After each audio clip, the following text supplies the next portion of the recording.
This year's Nobel Prize in Physiology or Medicine awards the discovery of the hepatitis C virus, a major cause of liver inflammation, also known as hepatitis.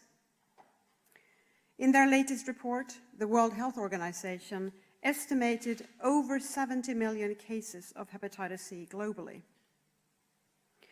This is likely an underestimation, as many cases go undiagnosed.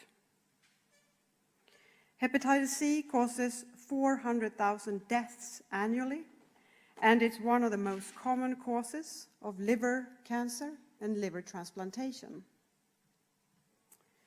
There are three main types of viruses that infect the liver: hepatitis A, B, and C viruses.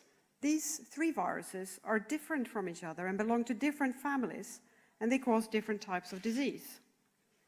Hepatitis A is transmitted via water or contaminated food and causes an acute infection that typically resolves within a couple of weeks and leads to lifelong immunity.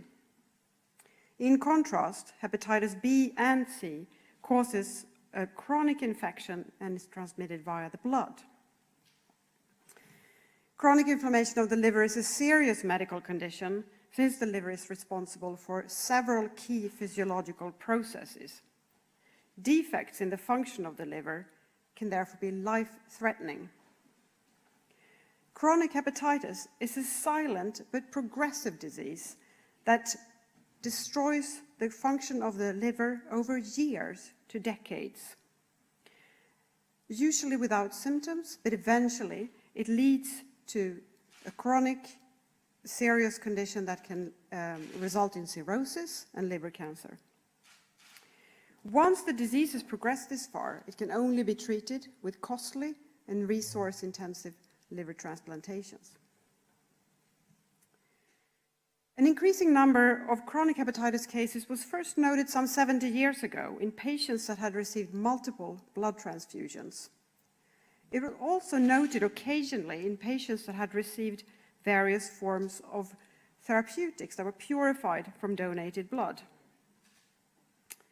In 1967, Baruch Blomberg discovered the hepatitis B virus, and he was awarded the Nobel Prize in Physiology or Medicine for this discovery in 1976. This was a key discovery, but it did not explain all cases of chronic hepatitis. The situation was becoming alarming. Because the disease was silent and progressive, it was impossible to know who of all apparently healthy blood donors were carriers of the disease.